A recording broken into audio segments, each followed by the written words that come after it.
오늘 주신 말씀을 통해서 탓하지 말라, 누구나 아픔은 있다라는 제목으로 함께 말씀을 나누겠습니다.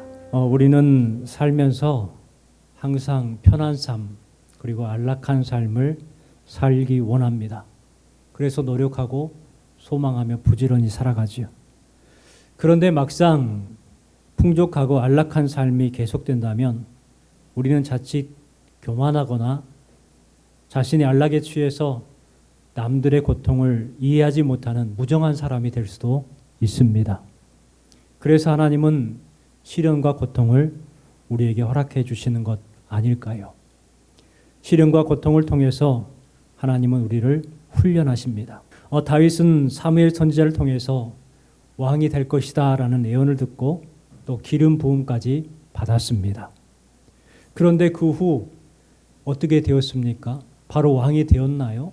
아니에요. 무려 13년 동안 매일매일 생사를 넘나드는 그러한 고통의 시간을 보내야 했습니다. 그리고 나서 전무후무한 왕이 될 수가 있었어요. 만약에 다윗이 기름 부음을 받고 바로 왕이 되었다면 어떤 왕이 되었을까요? 아마 좋은 왕이 되기보다는 사울의 뒤를 이어서 폭군이 되지 않았을까요? 꿈쟁이 요셉은 해와 달 11별이 자신을 향해서 절하는 꿈을 꾸었습니다. 그런데 그는 어떤 삶을 살았습니까? 무려 22년 동안 상상도 못했던 고난의 시간을 보내게 됩니다.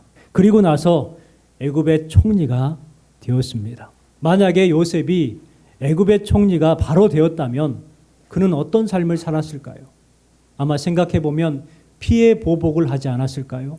22년 동안의 상상도 못했던 고난과 시련의 속에서 그는 단련이 되었고 피해 보복이 아니라 오히려 용서할 수 있는 사람이 될 수가 있었습니다. 여러분, 하나님께서 우리에게 시련을 주시는 것은 우리를 힘들게 하려고 하시는 것이 아니에요. 우리를 살게 하고 우리를 성숙하게 만드는 그러한 과정을 겪게 하시기 위해서 우리에게 시련을 주시는 것입니다. 옛날 영국의 어부들이 이 북대서양에서 싱싱한 청어를 잡습니다. 많이 잡아요. 가지고 가면 비싼 값에 팔 수가 있었습니다. 싱싱한 청어를 잡아다가 영국 런던에 가가지고 판매를 하려고 이제 가지고 가요. 그런데 싱싱했던 청어들이 어느 정도 오다 보면 죽어버립니다. 죽어버리고 이제 부패하기 시작하는 거예요. 그 냄새 나니까 이 청어들, 비싼 청어들을 팔지 못하고 다시 버려야 되는 안타까운 일들이 자주 벌어진 거예요. 그런 사람들 가운데에 한 어부는 이상하게 청어를 싱싱하게 살려가지고 런던 시장에 가서 파는, 그래서 큰 돈을 버는 사람이 있었어요. 이 사람이 유명해졌어요. 많은 사람들이 와가지고 어떻게 해서 싱싱한 청어로 그렇게 할 수 있었느냐 하고 물어보는데요. 이 사람의 비밀이라고 알려주질 않는 거예요. 그러다가 어느 날 친구들이 찾아와서 그 방법을 알려달라고 간곡하게 부탁을 합니다. 친구들이 부탁을 하니까 고민하다가 이 어부가 친구들에게 방법을 알려줘요. 내가 지금부터 자네들이니까 알려주네. 나는 청어를 넣는 수조에 산 메기 몇 마리를 넣어둔다네. 그러니까 친구들이 못 믿겠다는 듯 묻는 거예요. 아니 그러면 메기들이 청어를 다 잡아먹지 않는가? 하니까 이 사람 메기가 청어를 잡아먹어봐야 몇 마리나 잡아먹겠어. 하지만 그 메기 몇 마리 때문에 모든 청어가 싱싱하게 살 수가 있다는 거예요. 여러분, 이것을 가리켜서 메기 효과라고 말합니다. 메기 한 마리로 인해서 청어들이 모두가 살게 되는 것처럼 우리의 삶에도 이 메기 같은 아픔이 있습니다. 정말 메기 같은 주변의 사람들도 있고 메기 같은 환난이 있고 고난과 아픔이 있어. 그런데 그것 때문에 오히려 우리가 더 발전하고 성장하고 우리를 살게 하고 우리를 성장시키게 만든다는 거예요. 사람에게 있어서 정상적인 환경에서 산다는 것 참 축복입니다. 우리 모두가 원하잖아요. 누구나 그런 환경을 원해요. 하지만 세상에 상처 없는 인생은 없어요. 그런데 그 상처가 있음에도 불구하고 그것을 딛고 넘어서서 정상에 오르는 사람들이 있습니다. 이번에 파리 올림픽에서 금메달을 딴 안세영 선수가 있지요. 이분이 금메달을 땄습니다. 그리고 소신 발언을 했죠. 인터뷰를 들어보니까 자신에게 큰 부상이 있었어요. 협회에 부당한 대우를 당했다는 거예요. 그래서 어떻게든 그것을 내가 말하고 싶어가지고 금메달을 땄다는 거예요. 부당함에 대항하기 위해서, 정상에 올라서기 위해서 최선을 다했다는 거예요. 오늘 말씀은 바닥에서 정상으로 오른 사람 입다의 삶에 대한 말씀이 기록이 되어 있습니다. 이스라엘이 하나님께 범죄를 하죠. 그리고 18년 동안 암몬족 속의 침략을 받고 압제를 당합니다. 고통을 당합니다. 그때 이스라엘 백성들이 자신들의 죄를 깨닫게 되고 회개하기 시작해요. 그럼을 통해서 하나님께서는 입다를 사사로 부르시는 말씀이 오늘 주신 말씀입니다. 입다는 어떤 사람이기에 하나님께서 이스라엘의 지도자로 사사로 세우셨을까? 오늘 생각하면서 함께 은혜를 나누는 시간이 되었으면 좋겠습니다. 입다는 어떻게 해서 바닥에서 정상으로 오를 수 있었을까? 가장 첫 번째는요, 불행을 믿음으로 넘어섰던 사람입니다. 입다는 불행을 믿음으로 넘어섰습니다. 오늘 본문 말씀에 보면 입다는 태어날 때부터 참 불쌍한 사람이었어요. 기생의 아들로 태어났다 이렇게 기록을 하죠. 기생이라는 표현은 참 순화된 말입니다. 좋은 말로 바꾼 거예요. 남자들을 유혹해서 돈을 버는 매춘부를 말합니다. 더구나 이 기생은 이방 여자였어요. 기생의 자식이고 혼혈하고, 그러기에 이스라엘 백성들 눈에는 부정한 놈이라고 보이는 것이죠.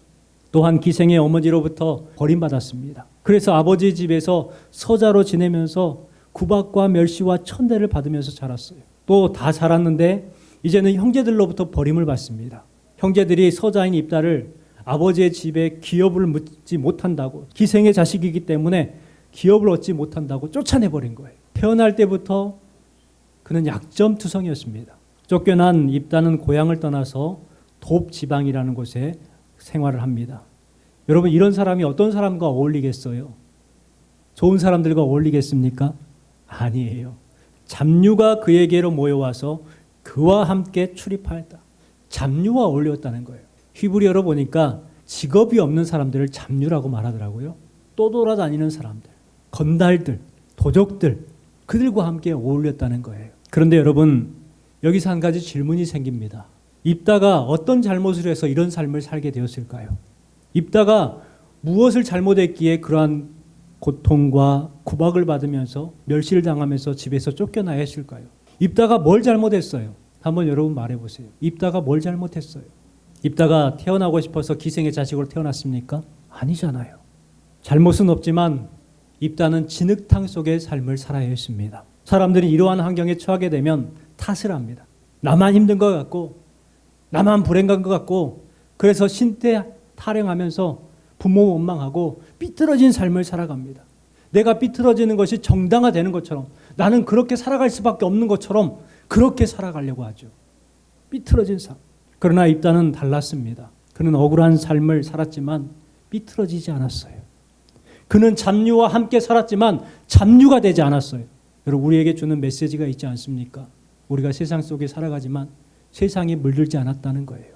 바다의 물고기가 짠물에 살지만 자신의 몸을 짜게 절여지지 않는 것처럼 세상 속에 살아갔지만 절여지지 않는 그와 같은 성도가 우리가 돼야 되지 않을까요?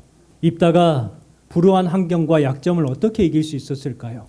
오늘 주신 말씀에서 알 수 있는 것은 바로 입다가 하나님을 만났다는 것입니다. 이에 여호와의 영이 입다에게 임하니라고 말씀하고 있습니다. 입다는 하나님을 아는 사람이었어요. 하나님을 알기에 잡류와 함께 살면서 잡류가 되지 않았고, 어려운 환경 속에서도 삐뚤어지지 아니하고 곧은 사람이 될 수가 있었다는 겁니다. 사람들은 종종 운명 탓을 하고 팔자 탓을 합니다. 여전히 우리도 그래요. 그러면서 부정적으로 생각하고 부정적으로 말하고 부정적으로 살려고 하는 그러한 마음들이 우리 가운데 있습니다. 그러나 믿음의 세계에서는 그렇지 않습니다. 하나님을 만나면, 예수님을 믿으면 얼마든지 팔자, 운명도 바꿀 수가 있습니다. 여러분, 무엇 때문에 한숨 쉬며 힘들어하고 삐뚤어지고 있습니까? 여러분, 입다와 같이 하나님을 믿고 신뢰함으로 팔자를 고치고 운명을 바꾸는, 그래서 어려움을 극복하는 여러분 되시기를 주님의 이름으로 축원합니다. 두 번째는 불행 속에서도 실력을 쌓았어요. 5절 6절 말씀을 보세요. 불행한 환경 속에서 살았습니다. 그런데 주신 말씀의 의도를 알 수 있듯이 입다는 그 속에서도 실력을 쌓았다는 거예요. 암몬 족속이 이스라엘을 공격해 왔어요. 나라가 큰 어려움을 당하게 되었습니다. 그랬을 때에 길르앗 그 이스라엘의 장로들이 입다에게 찾아와서 우리의 장관이 되어 주십시오. 우리의 군대 지휘관이 되어서 암몬과 싸워 주십시오. 이렇게 요구하려고 찾아왔다는 거예요. 이 말은 무슨 말입니까? 그만큼 입다의 실력이 있었다는 거예요. 입다가 싸우면 암몬을 이길 수 있을 정도의 능력이 있는 사람이라는 것을 인정한다는 거예요. 그래서 우리의 장관이 되어 주십시오. 이렇게 말했어요. 이 정도로 입다는 큰 용사로 성장을 했습니다. 처음부터 입다가 어렸을 때부터 큰 용사였을까요? 아니에요. 입다는 그만큼 실력을 쌓아갔다는 거예요. 비록 불행한 환경 속에 살았지만 잡류로 살지 않았고 들불처럼 살 수밖에 없는 환경이었지만 그는 실력을 쌓아갔습니다. 우리 성도들의 모습이 이와 같아야 되지 않는가 생각을 해봅니다. 믿음의 사람들은 불행한 환경 속에서도 실력을, 믿음을 키워나가는 삶을 살아가야 합니다. 그런데 어떤 사람들은요, 그냥 여행만 바라는 거예요. 실력을 키울 생각하지 아니하고 그냥 성공하기를 원하는 거예요. 어떤 남자가 매일 밤 하나님 앞에 기도합니다. 하나님, 복권 1등에 당첨되게 해주세요. 꼭 당첨되게 해주세요. 그렇게 매일 기도하면서 삶을 살았습니다. 하나님께서 어느 날 밤에 꿈속에서 응답을 주시는 거예요. 야 이놈아, 복권이나 사고 기도해라. 여러분, 그런데 우리 주변에는 이런 사람들이 정말 많습니다. 노력은 하나도 하지 아니하면서 잘 되기를 원하고 요행을 바라는 거죠. 시편 105편 17절부터 19절까지 말씀 같이 읽어볼게요. 한 사람을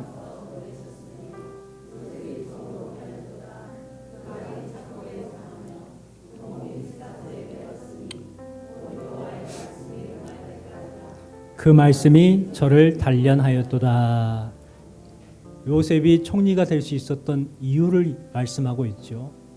그 발이 착고에 상하며 그 몸이 쇠사슬에 매였으니 곧 여호와의 말씀이 응할 때까지라. 그 말씀이 저를 어떻게 했다고요? 단련하였도다. 여러분, 그냥 요셉이 총리가 된 게 아니라는 거예요. 착고의 고통과 쇠사슬에 매임이 있었고 단련이 있었기 때문에 총리가 되었다는 것입니다. 여러분, 걱정한다고 문제가 해결되는 것 아니에요. 고민한다고 문제가 해결되는 것이 아니에요. 있는 자리에서 내가 할 수 있는 실력을 쌓아나가는 그와 같은 성도가 되시기를 주님의 이름으로 축원합니다. 세 번째는 용서와 인자를 베풀었습니다. 7절 말씀을 같이 읽어볼게요. 입다가 길르앗 장로들에게 이르되 너희가 전에 나를 미워하여 내 아버지의 집에서 쫓아내지 아니하였느냐? 어찌하여 내게 왔느냐 하니라.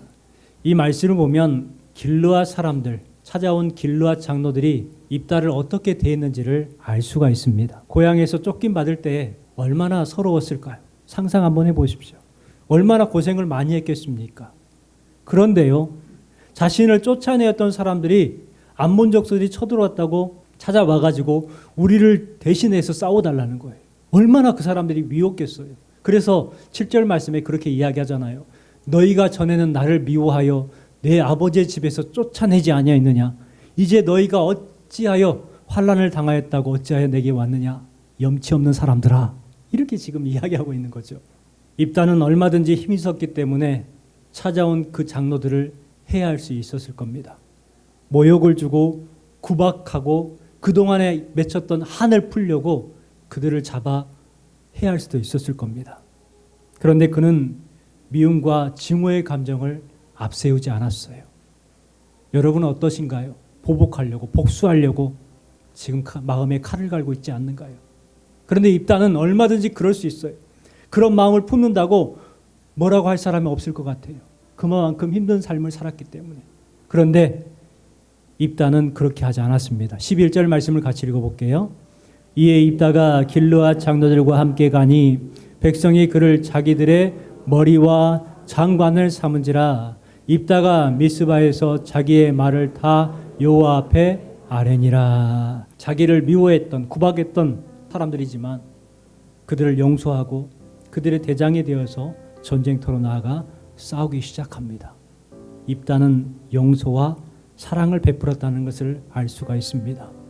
여러분, 여기에 계신 여러분들도 미움보다 입다처럼 사랑을 베풀고 용서를 베풀 수 있는 삶을 살아가시기를 주님의 이름으로 축원합니다.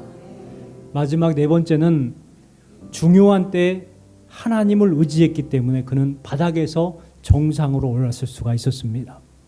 1절 말씀에 보면 입다에 대해서 소개를 할 때에 길르앗 사람 큰 용사였다라고 말을 하죠.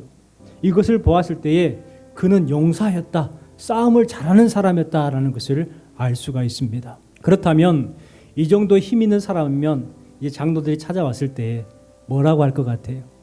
그래, 제가 싸우겠습니다. 내가 가서 승리하겠습니다. 내가 가서 싸워보겠습니다. 아마 내가라는 말을 많이 할 거예요. 우리가 그러잖아요. 아, 내가. 자꾸 그런 말들을 하잖아요. 내가. 입다는 어땠을까요? 입다는 그렇게 말하지 않았어요. 9절 말씀을 보세요.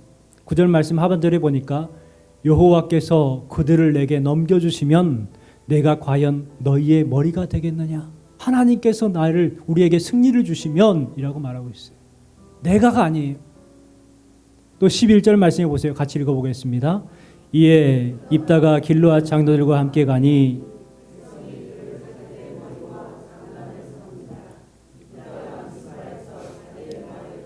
여호와 앞에 아뢰니라.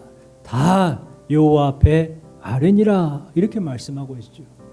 입다는 암몬과 싸우러 나가기 전에 하나님 앞에 나갑니다. 내가 나가는 것이 아니라 하나님께서 싸우신다는 것을 알기 때문에 그래요. 그래서 하나님 앞에 도움을 구하죠.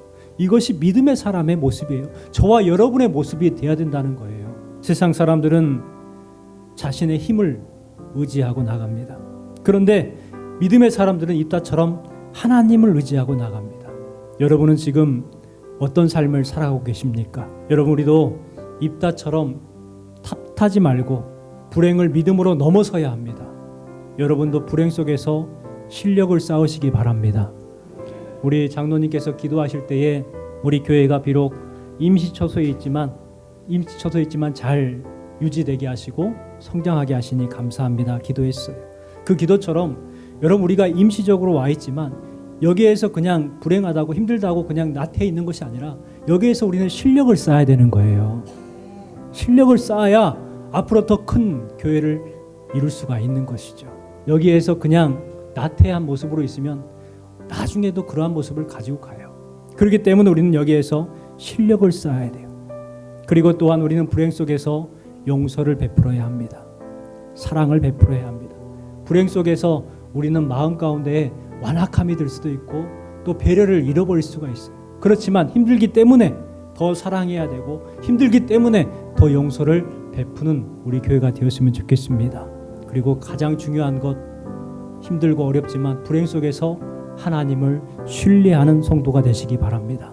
그리함을 통해서 바닥에서 정상으로 올라가는 성도와 여러분의 가정이 되시고 바닥에서 정상으로 올라서는 험단 영락교회가 되기를 주님의 이름으로 축복합니다.